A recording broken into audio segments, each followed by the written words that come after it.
welcome, folksy folks, to Fabric of Folklore. I am your hostess, Vanessa Y. Rogers, and this is the podcast where we unravel the mysteries of folklore. It's really a show about humanity, and that's really what folklore is: our stories, our passions, our art, our music, our legends. These are the elements that bring us together as a people and bind us as human beings. I found a quote recently: the world is not made of molecules. The world is made of stories. And the person who said this was William Irwin Thompson. He was a cultural historian, philosopher, and poet known for his interdisciplinary approach. Uh, and it is a reflection of the power of narrative and myth in shaping human experience and understanding. And that's really what the heart of this podcast is about: understanding our own folklore, understanding that of others, so that we become better humans and better people together. So if that sounds like a podcast you want to continue to listen to, hit that subscribe button. Whether you're watching on YouTube or you're listening on your favorite podcasting platform like iHeartRadio or uh, Spotify or Apple. You can find us any podcasting platform, and you'll get notifications every week when our podcast drops. We have a fantastic show for you today with Laura Sims. She's an internationally acclaimed storyteller, writer, and educator, advocating engaged storytelling as compassionate action for personal and community transformation. She offers in depth classes, coaching, and a powerful performance of stories that address the most pressing issues of our time with dignity and joy. Today, we're going to be talking with her about how one brings a story to life with the knowledge without being didactic, and discovering why the essence of the experience of the story is invaluable in the world today. So, thank you so much for joining us, Laura. You're very welcome, Vanessa. You've had a very uh, illustrious career in storytelling. Can you tell us a little bit about how you got into the storytelling field and when you really felt like when you felt the calling of a storyteller?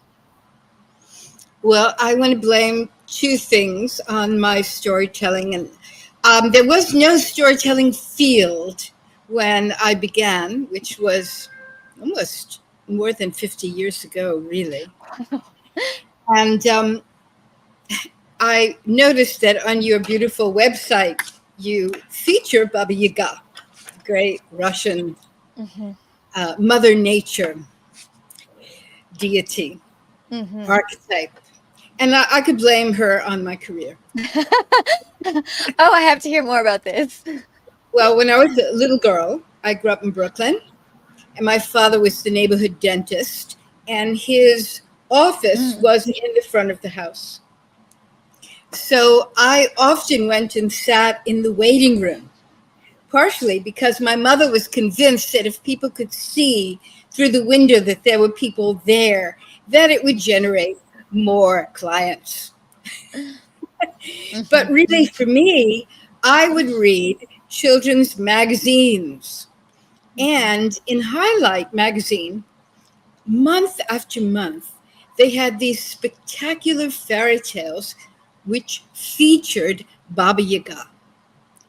And at night, I would take them upstairs and I would read these stories to myself. And then, in order to go to sleep, some of the images of the story would actually fill my mind, sort of take me away from whatever the troubles in our very, actually, in some ways, difficult family was. And that would sort of carry me like a horse up a steep mountain to a crystal palace in order to go to sleep. But I had a recurring dream about Baba Yaga.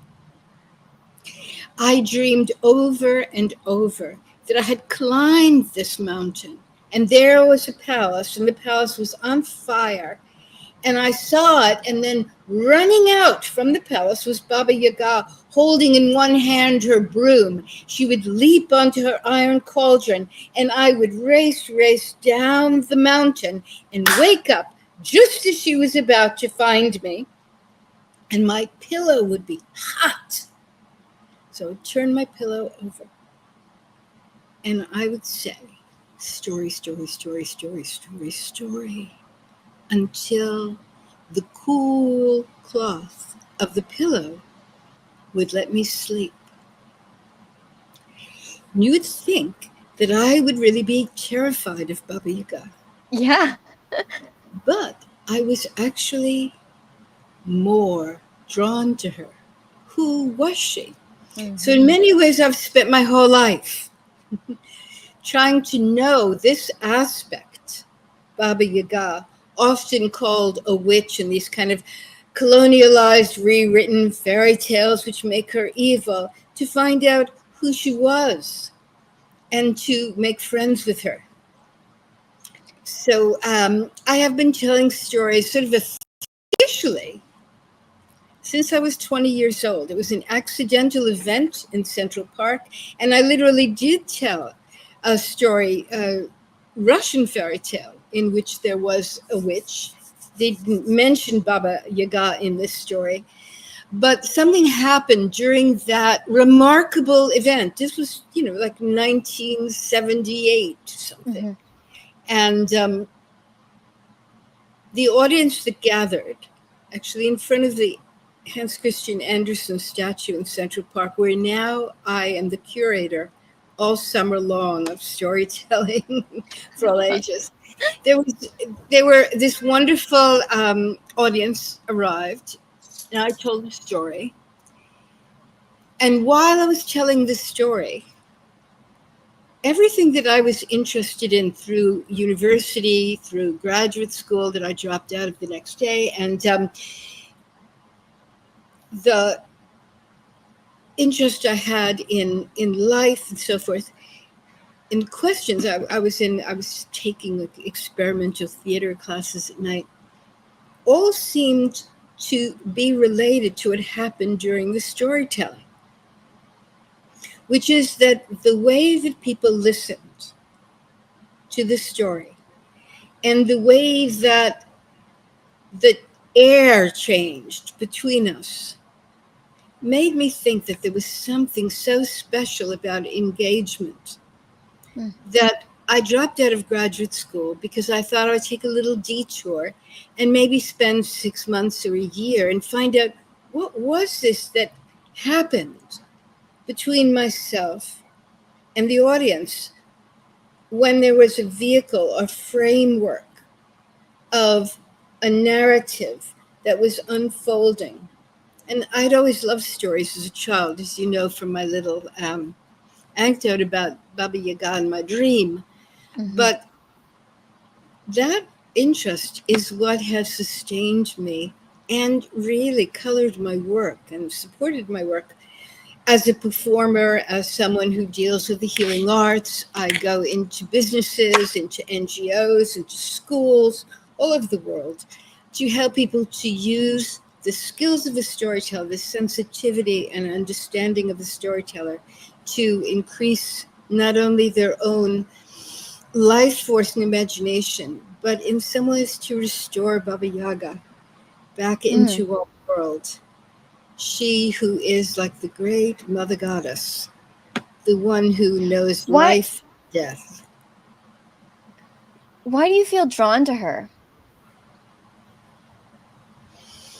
Because the story that saved my life over and over again, the story of Vasilisa the Beautiful, Mhm. was the first story before Demeter and Persephone and others that I had read, in which there was a kind of female journey in which a girl who had so much basic goodness inside of her could journey through the forest and confront Baba Yaga. If you confronted Baba Yaga properly, with regard, she gave you a skull on a bone, and the skull's eyes were on fire, and it could light. Just all this is symbolic talk, isn't it? She could Mm. light, return the light to the world, the inner luminosity, the life force energy of the world.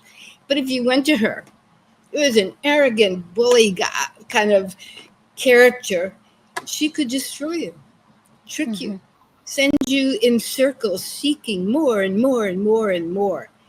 She was just a wonderful character, and also her imagery always fascinated me. Her one iron tooth, her wild hair, her metal cauldron that she flew in, the broom she used to sweep away the traces, like sweeping away the footprints of obstacles in the world. And I just adored her. She owned three horses, one red, one black, one white. They were her servants day, night, and early dawn. She somehow just embodied so much of what I felt was lost to me in my life, and maybe to many of us.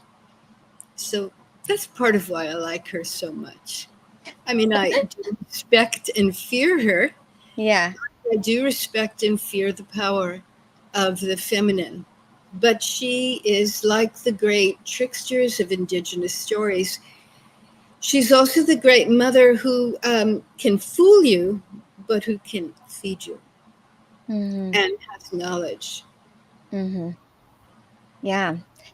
We did an episode about Baba Yaga, and I was just so in awe of how complex a character she is. So I love that you're talking about her, because she is such a fascinating character, and is very widespread throughout. We think of it as a Russian tale, but it's throughout a lot of European tales as well. Did you find that as well? Um, I think the fundamental feminine principle arises in almost every actual culture Mm-hmm. as both compassionate and fierce. Mm-hmm. And then it splits up into different goddesses, and then those goddesses become the wives of gods, and then they become beautiful women, and then they become fairy tales, and then they become Mm-hmm. beauty pageant girls completely removed, or like little pretty, fantasy women that we like to see on television and so forth. Mm-hmm. So let's get back to your storytelling journey. So you decided to take a break from graduate school. Did you Which end up never ever went going back, back? by the way. You what? I never went back. I'm You never still went. searching, You're still on break. still becoming a storyteller. So what ended up happening? Did you just start telling stories and people came and listened? Well, it's a long journey, I think. I think it's a life path to be a real storyteller. And I was thinking about all the wonderful questions that you sent me. Once I had this curiosity about what happened between myself and the listeners, and it's something I really wanted to understand. And I got a job quite accidentally at the American Museum of Natural History here in New York as a storyteller for the People's Center. And so Mm, I got to meet people like Colin Turnbull, anthropologist, Margaret Mead, Joseph Campbell, wow. um, folklorists, wonderful people. And I had to tell stories every weekend on Saturday and Sunday. So I had access to the museum and to these remarkable people who didn't Mhm, think it was a kiddie or fairy tale thing to be a storyteller. They really took this work seriously. I was very mhm, lucky. But so they were there, and I could ask questions if I should be so fortunate as to have access. And I was very shy, by the way. hmm, But there were two libraries there, and there's the outer library that anybody could go to. And behind it was a research library mm, where there was more than 100 years of PhDs and missionary papers and research that, folklorists, ethnologists, archaeologists, so forth, had done. And I would it was only on the weekends that I had any work. The rest of the week, I worked as a roller skating waitress in a jazz club, and which I learned some very important skills for. Anyway, but in that library, I would just read about missionaries who had met storytellers Mhm. and shamans, and really were in other cultures that at the time that they met them were still had some cohesion to them. Mm. And so I was fascinated by this, and so I would spend hours seated on the floor reading. But you asked about telling stories. In the beginning, I began telling fairy tales because that's what I grew up with. Mhm. And I, right across the street from where I lived, I attended a workshop that I was invited to when Joseph Campbell left Sarah Lawrence. It was the first workshop. And except for me, there were very important people there, like, and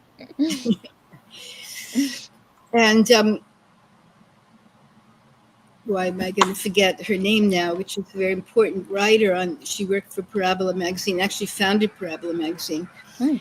And very formidable English woman. And everybody did a go around. Joe would say, what do you do? What do you do? And there were scholars and publishers and so Mm. forth. And, people interested in his remarkable, grasp of this kind of global view of story, symbol, and so forth. Mhm. Very highly regarding of C.G. Jung, etc. And they asked me, and I said I was becoming a storyteller. And a very formidable woman said to me, "Well, have you ever told the story of the juniper tree?" And I said, "No." And she said, "Well, then don't call yourself a storyteller until you do." Wow. So then I had a little job with a children's center for underprivileged children up on the Upper East Side. And I decided I would tell the juniper tree. Now, this is before I had any sense of the architecture of engagement or how images are interrelated, how a character is not a full blown character, but a part of a whole ecology of a story, and so forth. So I just kind of learned it, and I would make an outline of the story and sort of learn it, because one of the things that I began to be aware of when I was at the People Center meeting actually people who had grown up with storytelling was that in great traditions, mostly people didn't memorize texts. They knew the story. Mhm. So I wanted to learn how to be on my feet and true to, the only access I had was usually text, which Mhm. those are quite, manipulated over time, but all stories have been. And so I told, there's a very big audience of like young children and older children and people who work there and people who were curious at the center. And I started to tell the juniper tree. And I was very nervous. Besides not knowing what I was doing, I was very nervous about telling this part of the story where the stepson had to put his head in a trunk and the stepmother was going to slam the trunk down and behead him. And so I came to that part, and I could feel my heart like ding, ding, ding, ding, ding, really beating, beating, beating. Mhm. But I had been told this is the story I had to tell. So then I lifted my hands, and boom, his head went down, and the child in front of me just started to cry. And I didn't know Mhm. what to do. Mhm. So I just popped out of the story and just said to the child, "It's just a story. And if you get afraid again, you can just get up and you can go to the door. And then if you're really scared, you can leave." So Mhm. my entire audience, all the children stood up and they all went to the door. I just went back into the story, continued telling it, and then slowly they all kind of came back and listened. Mm-hmm. I thought about this for years, actually, and it really brought home to me was the beginning of my really investing myself in understanding the relationship of the narrator as opposed to the story, and how because I was so aware of that child, Mm-hmm. and also I was being the narrator. You know how the narrator is sort of in the past tense and is there giving the story out. And then, if you have a kind of moment in which you become something, it's more that you embody it, and then you go back to being the narrator who's really there for the listeners. I was there for those children, maybe accidentally, really. I Mm-hmm. didn't know much, but I realized that I could come out and I could speak to them and then go back in, and they just went right back into the story as well. So they were visualizing and creating the story as I was telling it, but I wasn't lost. So they had somebody there, and Mm-hmm. that has really served me all these years that I've done a lot of work, in difficult situations. That I'm there. Mm-hmm. So, in one hand, you'd say, "Oh, um, that's nice," but on the other hand, there's a secret to it also that I could then say, and the mother chopped off his head. And I was saying it, and I didn't say the mother chopped off his head, which then was like they would be terrified of me. So Right. they were in this story, and then they could come out and they could have this immense fear, but also drop the fear, and then have Mm-hmm. immense emotion and drop the emotion. So I Mm-hmm. realized that this was so helpful, Mm-hmm. so helpful, and so nurturing for children who are not growing up in a tradition where you learn to work with strong emotions and you learn the difference between your emotions and yourself in some way. You learn to navigate. So that Mm-hmm. was, so all these things, and I can't say, well, I understood it that day. Mm-hmm. This is a journey. I've committed myself to it completely because, as you were saying, it's so a character or an arising aspect in the story, like Baba Yaga, that Jung called an archetypal character. Um, they are complex. They're Mm-hmm. complex because an image is so powerful.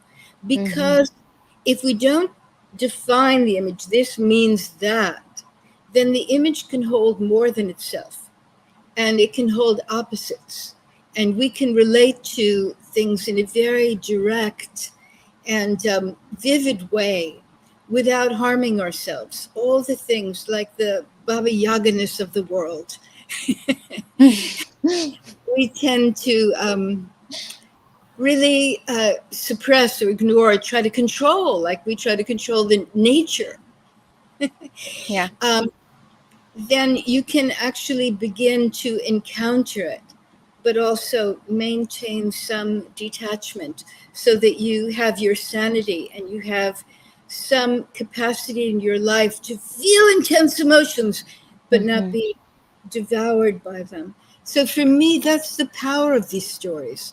Mm-hmm. Beside the fact that they're so enticing, they're so unusual, and Mm-hmm. the way that a fairy tale begins, or the way that a storyteller begins, is that we want to know what's going to happen next. Mm-hmm. The storyteller has breath. The storyteller has pause, timing, is aware of their audience. So there is a kind of incredible trust.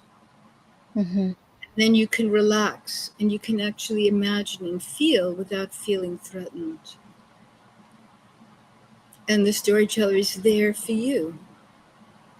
So it's very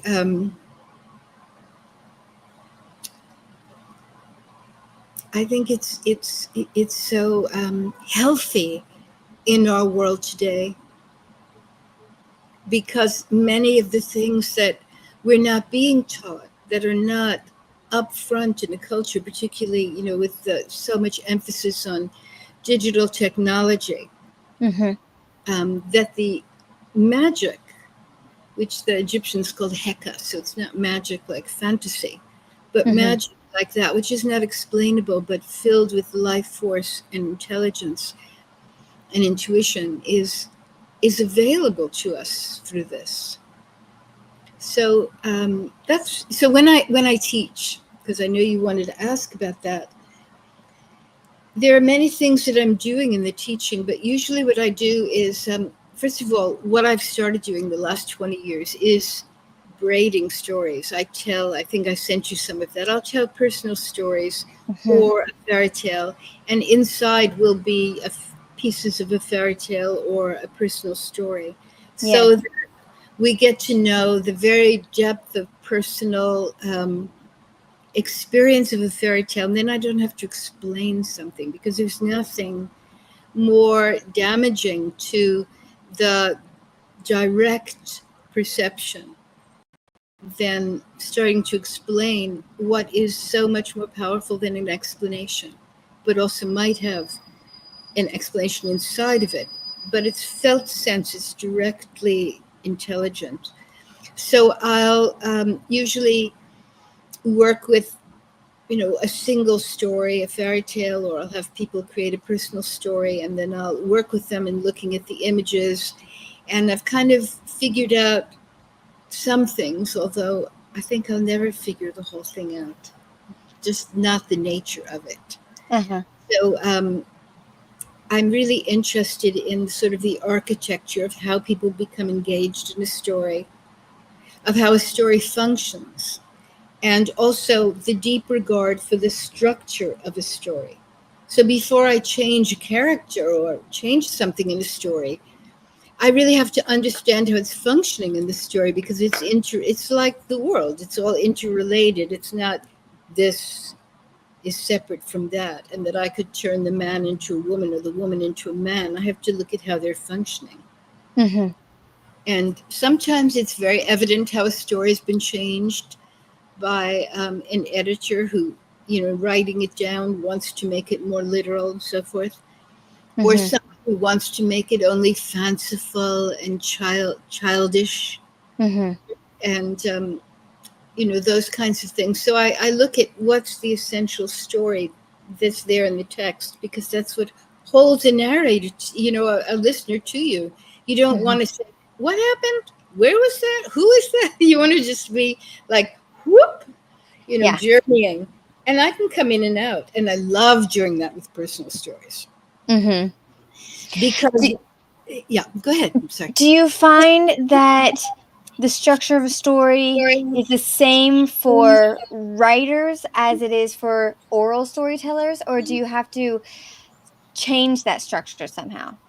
Well, first of all, I don't think any of us are oral storytellers anymore. I think we're all very, very schooled by literature and writing. Mm-hmm. So even the structure of the text, which I'm distinguishing from the story, um, no,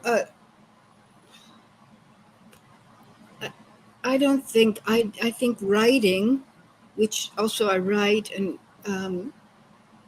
is different from telling. Telling is on the spot in relationship to a living audience. Mm-hmm. It's different. It has the sound, it has breath, it's a reciprocity, it's an occurrence. It's not a Mm-hmm. performance, for me at least. Where when I'm writing, I have certain other ways in which I'm working with the written word, which ultimately, I read out loud, but it's different. You're alone when you're reading. You do have a relationship to it, but it's not as vividly happening between Mm-hmm. yourself. There's some storytellers because we have this contemporary view of storytelling, and it's a big, popular name for many, many things.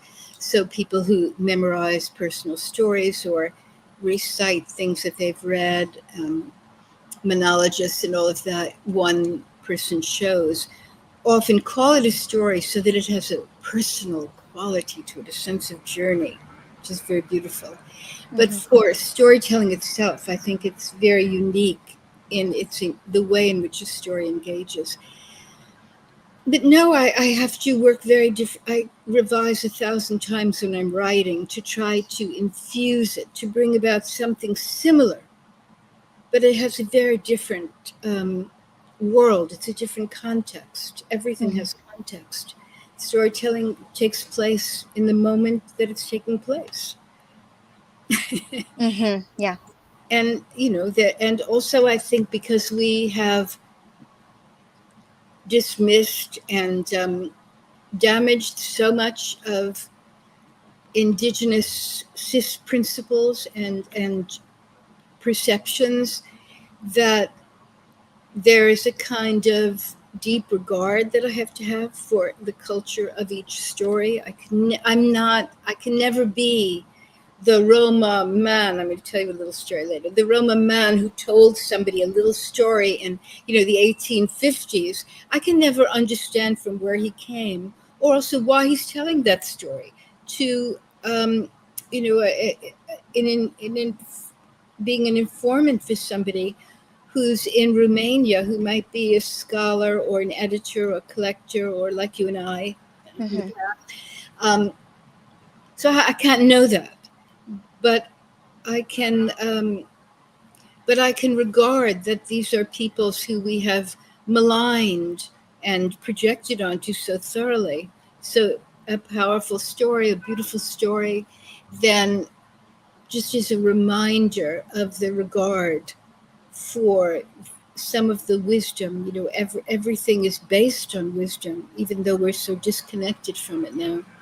So Mhm. this is my whole life. You're putting in a teacup here, which is just, it's like a story. Like a story is an entire universe. Mhm. Let's go back a little bit to the architecture of engagement. Can you talk a little bit about how you discovered that and what that looks like? Well, I think I told you the story of when I began to discover it. I'm still Right. discovering it.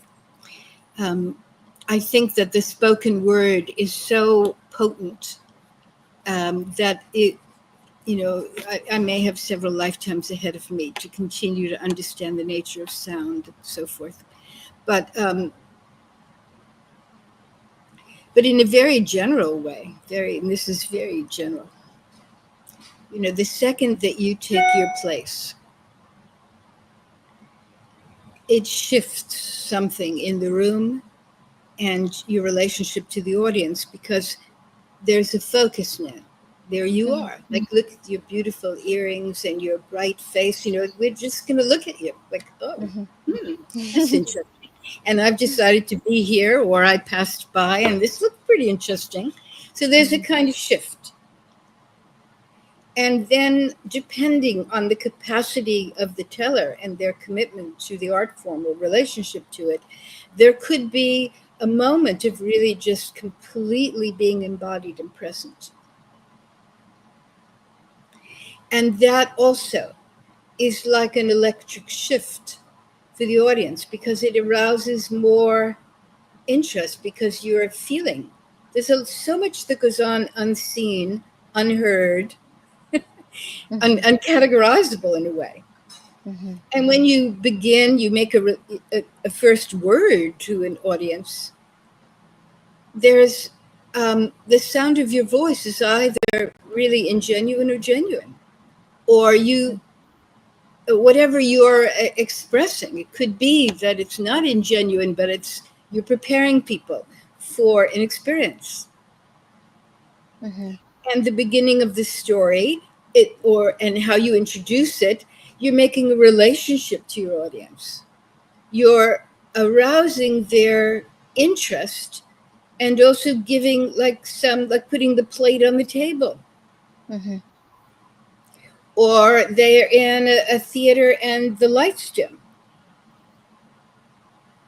So then the story begins as a moment in every story, when suddenly it's it shifts everything, because something changes, and then we want to know what's going to happen next. Like there could be in my own childhood stories of saying to you every single day, my mother had me water a rose bush in our backyard.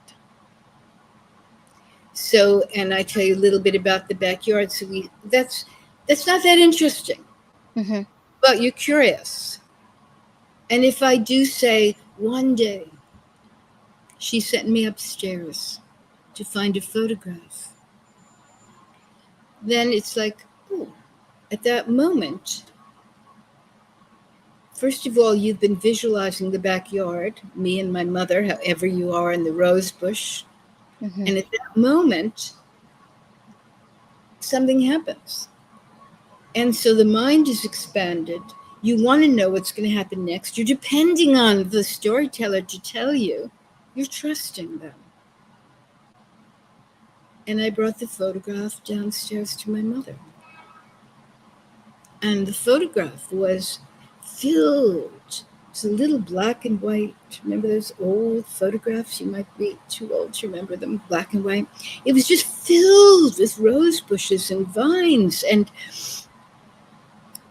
in the distance, I could see a window behind a curtain, the formidable presence of my grandma, who I never knew, who came from Romania. I said, Mommy, why are there so many roses in Grandma Molly's backyard? And my mother said, La la, that garden was your grandmother's Romania. So I set you up. Mm-hmm. Then something happens and the mind opens from within, and we go further. We're making the story with the storyteller, not seeing what the storyteller sees. Nobody sees my backyard, Mm-hmm. in their own backyard.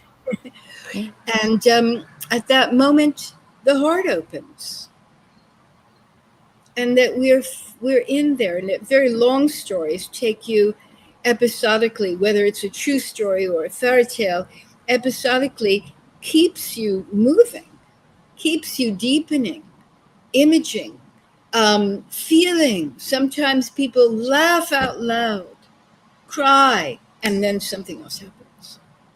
Mm-hmm. And all of the preoccupations that we had of our everyday life sort of start to fade away. They don't disappear, depending, but it's sometimes when I'm telling stories to people who are in terrible situations of pain or dying, suddenly they're sitting and smiling. And it's not I'm making them better, it's I'm releasing them to be in the midst of whatever is happening, to experience a sense of involvement, being alive, imagining, feeling. And then the story comes to a close in the same way, I might say, that's it.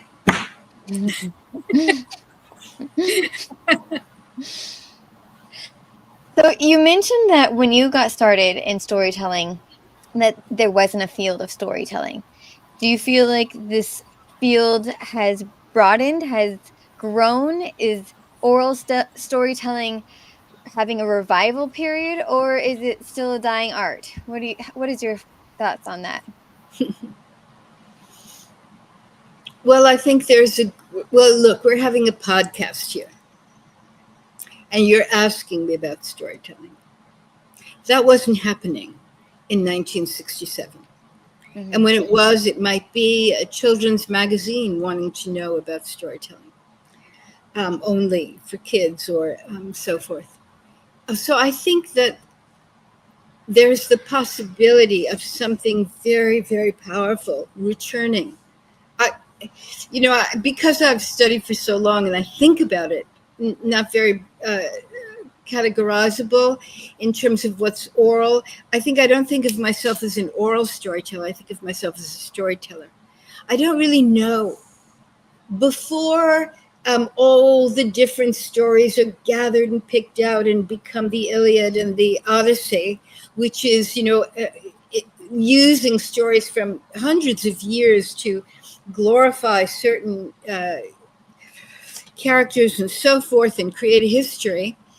I don't really know what it was like, what the mind was like, what the sound of the storyteller's voice was like, how those stories were told, if they were anything like the way I'm telling the story. But I'm living now.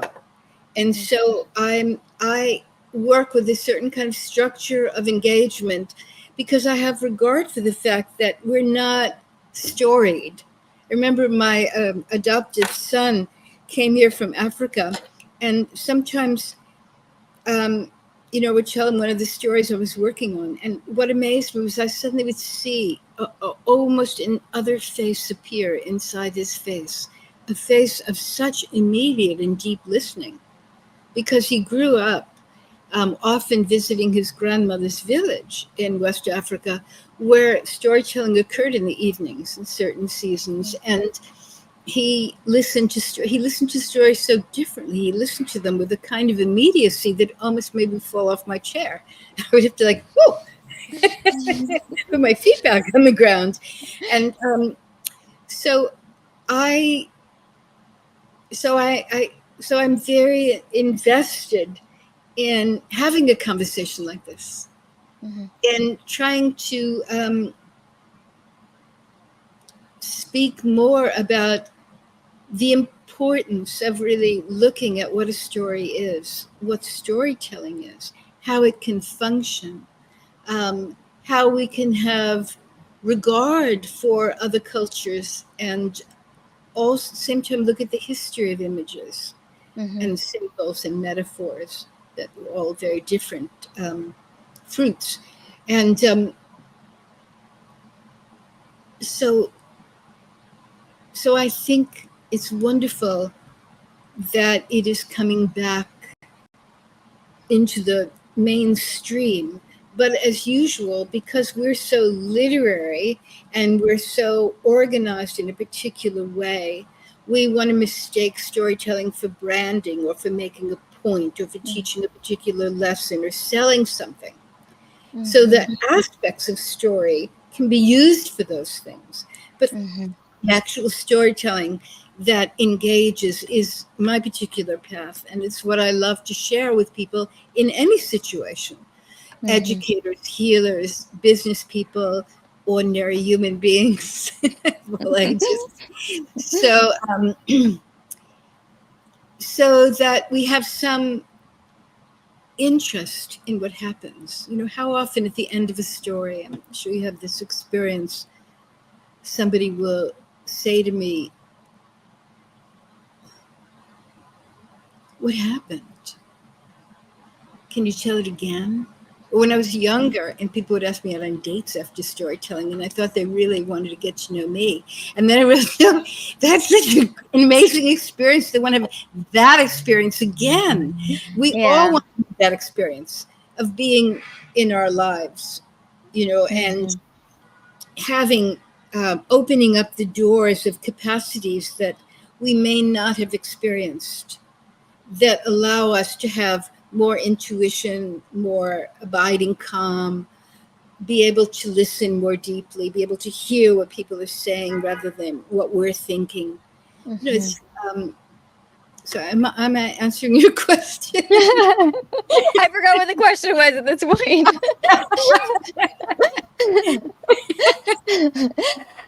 um, but what you were saying did bring to mind something that I read from your writing that you sent me, and it was about the origin of the cedar.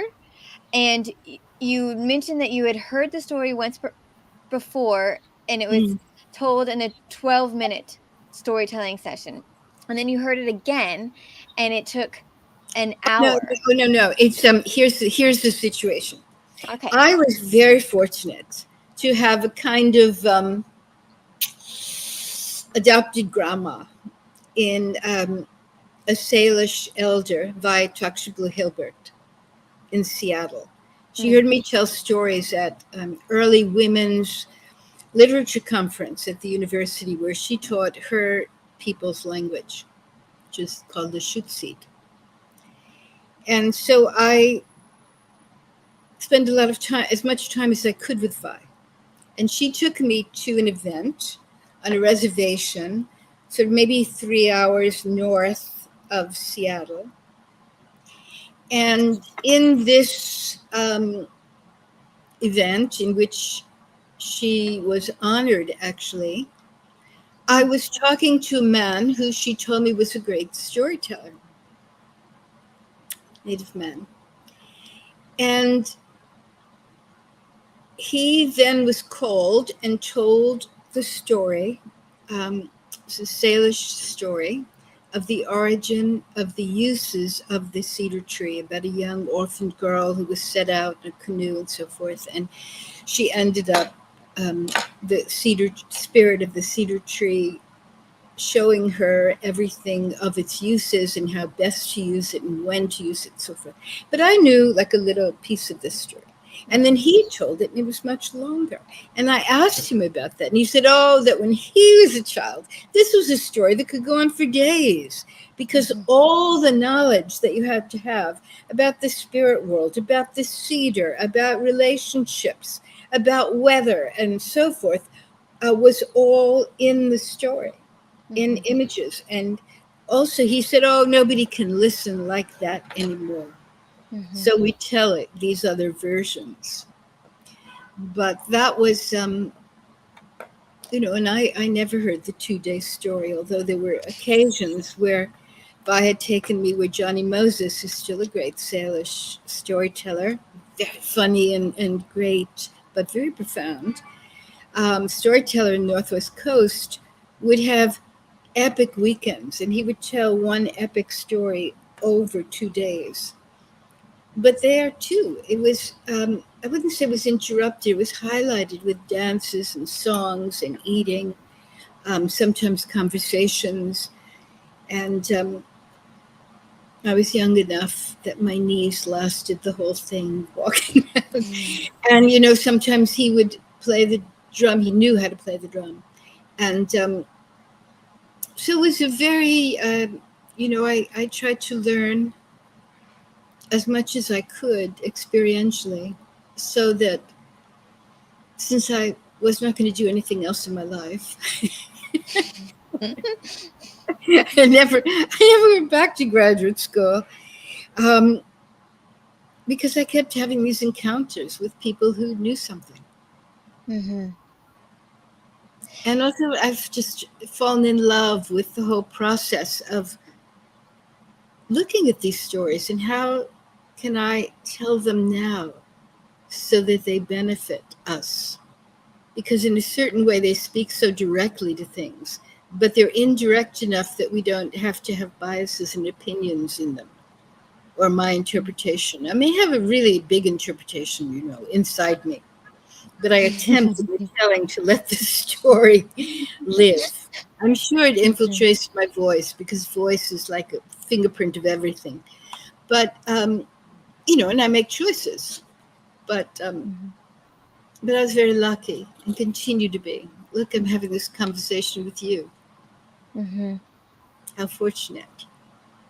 When I read that story in your chapter, I was really struck because I feel that in my bones. We are such a busy society. It feels wrong to sit for too long and to and not to have something to do with our hands. I, I'm a Mhm. mom of three, and so I always like have to be doing something, or else like things are falling apart. Things are falling apart anyways, even when I'm doing things. But so when I read, that element of your that part of your story, I just kept thinking like, what are are people in that time period when these days long stories are happening, are women still preparing food while they're listening? Things need to continue, like someone has to feed people. Like how does that even work? How would a day long storytelling work unless people are actually working to eat and live and survive? Well, I do think that survival is major everywhere, Mhm. and I can't answer all these questions because I don't know. But Mhm. I do, from the little experience I've had, know that sometimes a story, long epic is not told. Like among the Maori people in New Zealand, it wouldn't necessarily that you hear the story of Maui or Tawhaki, who was another sort of great character, um, that you would hear it from beginning to end. It's that over a lifetime you might Mhm. absorb the story. But Mhm. I do think that people had the capacity, more developed capacity, to deeply listen. Mhm. And I find that part of my subversive work is to tell hour and 2 hour stories to people who can't sit still. And through the listening, they begin to listen. And I'm not angry at them if they get up Mhm. because I'm still there and I can say, well, maybe everybody needs a break now, but come back. I want to tell you what's going to happen next. Mhm. Um, but Do it you wasn't, have yeah, go Yeah. ahead. I was just saying, do you have techniques to redraw people in, since we do have shortened time frames in our brain, because we're always on screen. So they've done studies that show that our attention spans are much shorter than they used to be. Do you have techniques to help re-engage your audience? Speaking from the heart, pausing, being aware.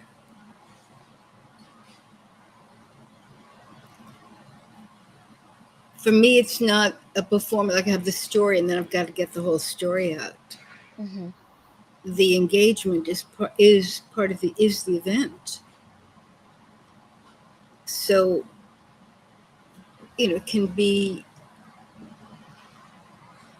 different in different situations. If I give you techniques, then you say, "Oh, this will work," and you depend on remembering that. But if in my training you develop the sensitivity to pay attention, then you always know what to do. Mhm. So it's for me, storytelling is alive, and I don't analyze text.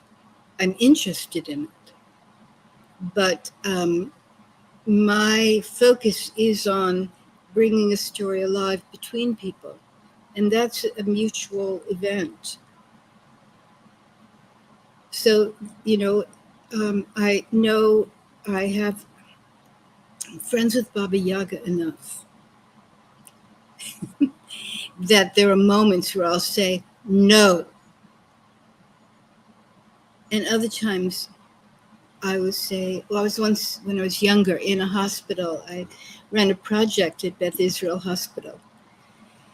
And one day, in this little claustrophobic room that they gave me to tell stories, lots of people were wheeled in. And I was working for Lincoln Center at the time, telling stories in the schools. And I was telling a 45-minute fairy tale that I sometimes ended after 25 minutes and sometimes made more than an hour, depending on the school and the kids and so forth. And I decided to tell it to this group of people. And about 5 minutes in, everybody was snoring. I was like, oh my God, they're totally uninterested. And I said, I can see everybody's falling asleep. Mhm. Would you like me to stop telling you the story? And the people opened their eyes and said, no, no, please continue. Mhm. Oh. So I continued. And like lots of people were closing their eyes during it. And I was young. So it was like, what is going on here? Mhm. And afterwards, when it was over, and I was a little bit undone, but I had to deeply hold on to the story. And my sense of connection, even though there were snorers and people with their eyes closed and they didn't be totally disinterested with me. Um, I just had this sense, like an inner sense, that they were there and I was speaking to them. And when it was over, an old woman took me by the hand and she said, "You know, I haven't slept in days. And while you were telling the story, I rested." So that's how I learned. Mm-hmm. I learned to, and there have been moments where I have stopped and said, "This doesn't seem to be working. I could try a different story or I could leave." Mm-hmm. Yeah. So tell us. Tell us a little bit about the work that you do. You, besides just storytelling for audiences and in front of the Hans Christian Andersen's statue, you do courses and you also do some humanitarian work as well. Let's start with your teaching. What type of teaching do you do? Well, sometimes I'm just hired to teach storytelling for an organization that wants to, or just was doing something for a hotel chain. They really felt that they wanted their executives to relate to each other more intimately. So it was at the beginning of a long training day. So I told them a story and then I had them tell stories to each other to just open up the channels of communication, get to know each other in a different way. Mm, That's very simple. mhm, And sometimes it's, going before a group of nurses or doctors to talk about listening to patient stories so that they mhm, could hear through the images and through the way that somebody's speaking something more about what's going on.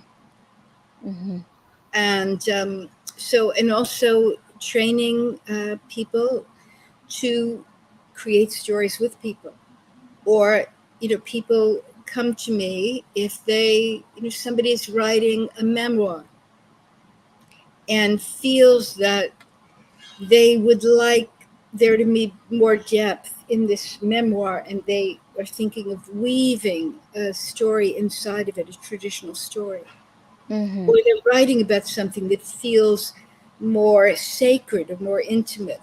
So I might help them with that. Then I mhm, teach one of my favorite courses at present is called the Great Story Immersion.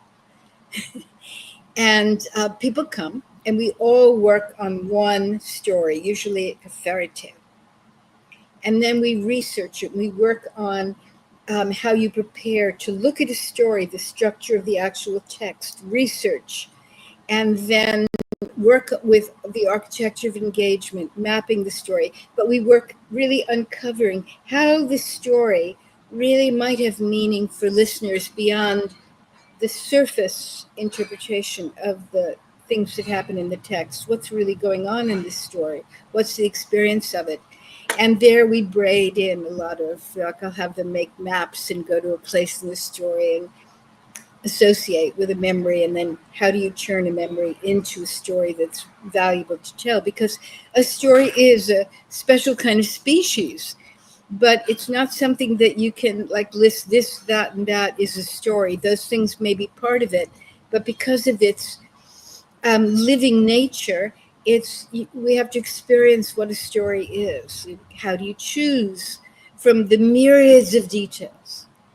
How mhm, do you tell a story in a presentation that really brings your audience alive? Or recently, I worked for a UN NGO in a situation where they're having a high level diplomatic meeting on hunger, and this NGO wanted to deal with bread.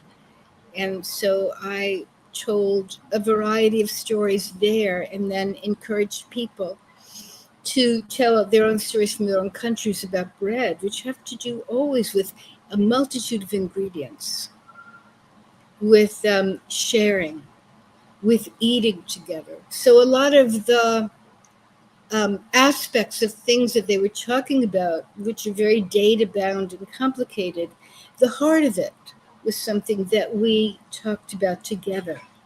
It was very refreshing. Mhm. Um, um, my work in Haiti was first with International Medical Corps, in which I worked with Haitians who were going into the camps and was giving them storytelling skills because people were had lost everything and were living in such a displaced situation. And Mm. how so I worked with them for 3 days, and then we went to different camps, and where I told stories. I was with a translator, in which they could see what happens when you're enlivened again, help people to share with each other, to not be devoured by despair Mhm. because of what had happened. There are lots of different things like that that happen. Mhm. I'm going to tell you this one tiny story that I told at this UN NGO side meeting.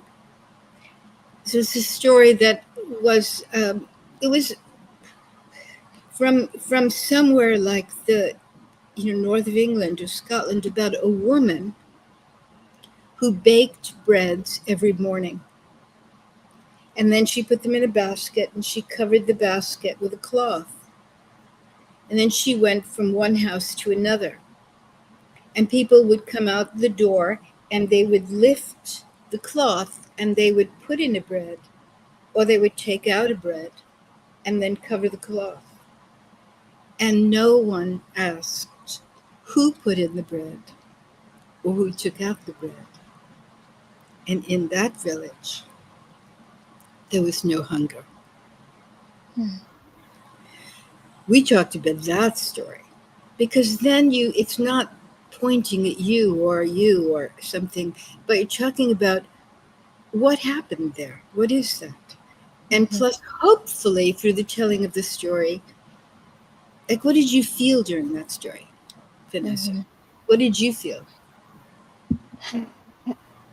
Our modern politics, where people like to point fingers a lot of times and say these people are constantly taking from you, and we should stop helping them, is incredibly frustrating for me.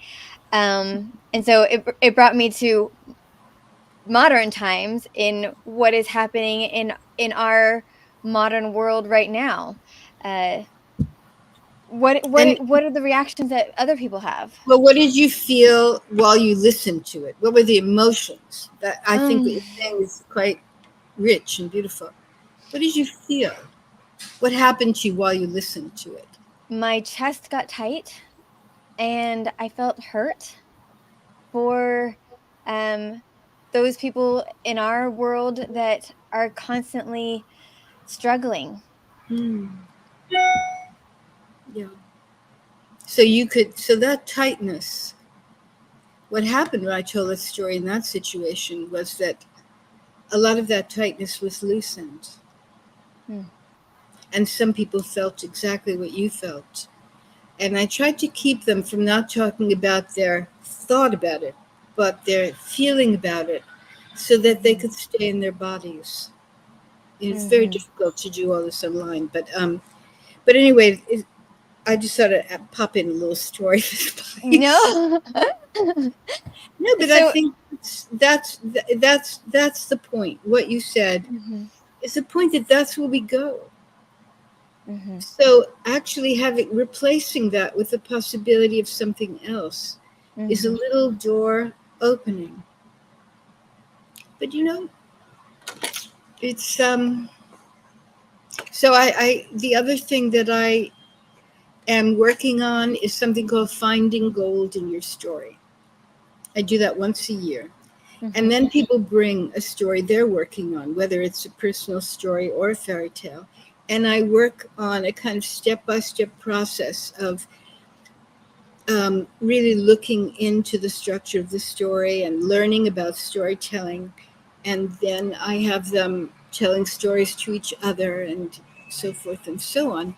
And looking for what's the gold? Why, like what you said, Why are we telling this story? Why would we tell this story at this moment to an audience? Mm-hmm. What really can possibly happen? Like I saw that you had Rumpelstiltskin. Mm-hmm. Um, I was asked if I would be part of a group of storytellers telling Little Red Riding Hood. It was never a story I would ever thought of telling. So I Mm-hmm. decided that I would actually think about that story and retell it as I would. And so it was really fun to reinvest the old woman with a relationship to Wolf and her Red Riding Hood, not as psychological, but as a kind of robe. And so I had a lot of fun telling it. And my brother was dying at the time, and he's a scholar of ethnology and literature. And he wrote an essay to me about my telling of the Little Red Riding Hood, which was wonderful. And also, I got to tell it to him while he was dying. So I got to, in these many phone calls we had, I realized that telling him a story just relaxed him and also let him think about other things. Not that I want to, we shouldn't think about dying or feel our pain, but that in the midst of it, one could actually journey internally like that and find some calm or joy in the midst of chaos. Mm-hmm. That brings me back to another thought that I had at the very beginning of our conversation when you were talking about telling the juniper tree to a group of children. And this is a discussion that I have with my co host when we do the fairy tale flip episodes once a month. And we kind of look at it, take a fairy tale and turn it on its back and look at its underbelly and try and understand its context. But we often have this conversation about whether or not the original fairy tales should be told to children, because children of today, the fairy tales today are much, especially for American um, culture, are much more muted, right? They're less aggressive, they're less violent, and uh, we have this mentality that we want to protect our children from the the roughness that the world can and has been in the past, and is in other places. What are your thoughts about that? Well, first of all, I don't think there is an original fairy tale. I think that we have written texts that are written down by, combination of who collected it, who translated it, when it was Mhm, told, who told it, what the editor wanted, what the Grimm's brothers believed as they rewrote the stories over many years. mhm, Um, I think it depends on the storyteller, Vanessa. If someone is capable of taking somebody through a difficult story, then that's a different kind of storytelling than someone who's not trained to do that. Like if you're mhm, just memorizing the text and you haven't really looked at the alchemical transformation that constitutes the journey of the story, then it is sort of sensational violence. But when you understand how the story functions, then you have a different relationship to the telling. You want to take people through so that they could expand their ability to feel things. But mhm. also, um, there are times, like there was a story, I was in residence at the United Nations School, and I told stories to third graders every week. There was a story I loved from Norway. The origin that I know of, the written origin of this story is Norwegian. And the story was called The Giant with No Heart. Oh, yeah. So while I was telling, and I've did enough work on that story because I had told it enough times and, different situations, and researched it, so forth, and did my thing with it. But when I was telling the story, there's a moment close to the beginning where the um, horse says, you know, kill me and feed me to the fox. Or is it the wolf? I can't remember now. And the prince kills him in the story. But I looked at these kids because I was there telling the story. And and the horse said, oh, the fox says, kill your horse and you can ride on me. And I just saw these kids like, I didn't know if these kids, who these children were, Mhm. really. But I didn't want to take out such an incredibly important moment. The fox Mhm. says, kill the horse and you can ride on me. So I said, the horse was an old horse. First of all, he rode as slowly as a three-legged horse, so we know he's an old horse. Mhm. The horse. So I looked at these kids and I said, well, the horse looked up at the prince and said, I'm very old. Let me die. And so the prince got off the horse, and the horse lay down and died. Then the fox, the wolf, ate the horse, and the prince. And so I did, in that sense, mediate that story, but I didn't Mhm. take death away or the Mhm. exchange away. So I wanted to keep, because it's such a brilliant story in the journey of what takes place for a listener, what can really occur. But I changed it, but I didn't change it because I understood. I didn't change it rampantly. Mhm. I changed it on the spot because if you're really relaxing, you have a lot of space in your mind, even on the moment. Mhm. So, and that seemed to satisfy everyone. Mhm. Nobody said to me afterwards, "Did the horse have to die?" And Right. in fact, those kids, I never asked them anything. I said, "Well," one kid said, "Was that true about something that happened?" And I said, "Well, what are the other things that happened in this story that didn't seem to be true?" And they all started saying it. I said, and we had such a good time because they were, the quality of sort of disbelief because you're listening symbolically. You're listening imaginally. You're not listening literally, and that's part of our disaster in the world. Is that we're always listening to everything literally. There is literal reality, but also within that, there's possibilities of things and nuance and feelings and emotions. So there's a quality of allowing some of that to be in the world with us. So we don't have to say, I know that that's true.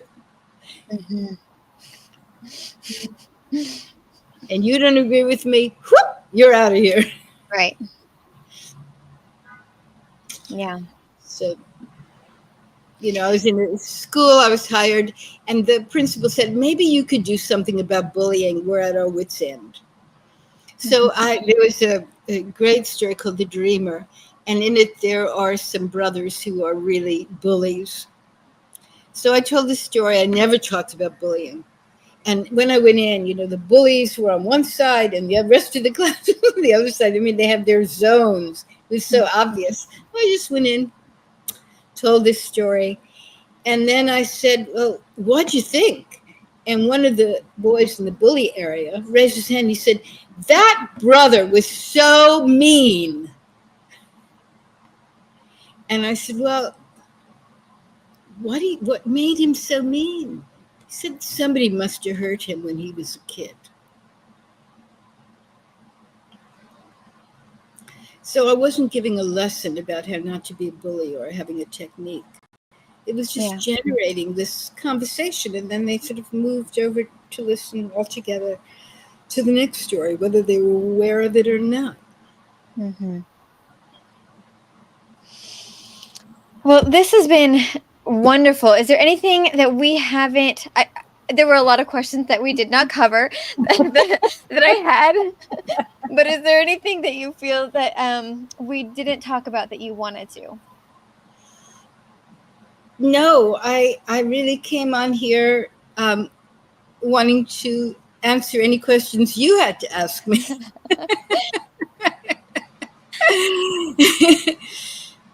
Well, you have a book that's coming out, right? Or that you're working on? Does it have a Well, published I date? have a book that is already out, which is called, I have several books, but it's called Our Secret Territory, The Okay. Essence of Storytelling, published by Sentient Books. That's been out for a while. I just finished writing a book, which now I'm bringing to another publisher, called The Story of Wild Rose, Summoning the Restoration of the World, How Story Heals. Mm-hmm. And that's all based on one fairy tale.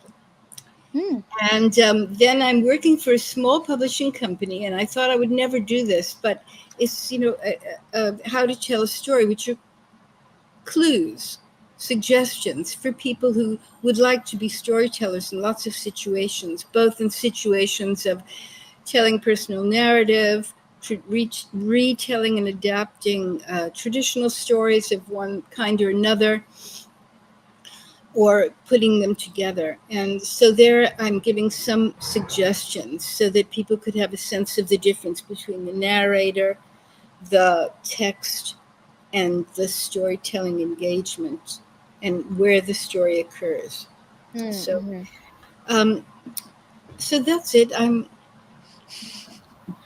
You know, Can the listeners find all of your books on your website? not the ones that haven't been published yet, but I have a blog and my website. Usually, when I upkeep it, um, tells Mm-hmm. you classes and events that are occurring and so forth.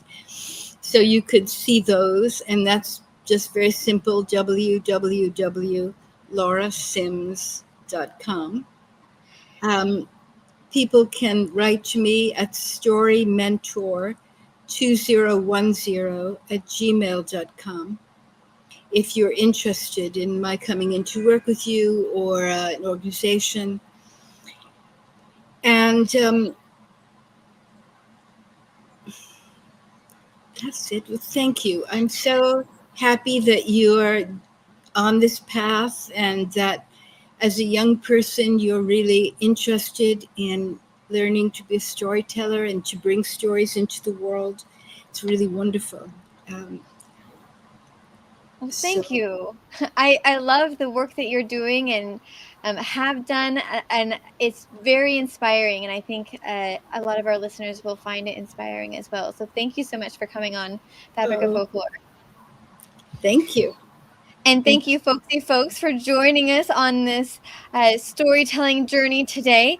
Uh, all the links that she mentioned, her Gmail and the links to her website will be on in our story, in our podcast notes, which can be found at my website, www.fabricoffolklore.com. So all of those links that she mentioned will be there as well. And I want to encourage everybody once again to make sure you hit that subscribe button if you're enjoying this show, whether you're listening or you're watching, so that you get notifications and you are able to continue to follow the journey of Fabric of Folklore. We're on social media, mostly on Facebook and on Instagram, but we're a little bit on LinkedIn and on Twitter as well. So if that's your jam, you can find us there. Thanks so much for listening to Fabric of Folklore. Once again, my name is Vanessa Y. Rogers, and until next time, keep the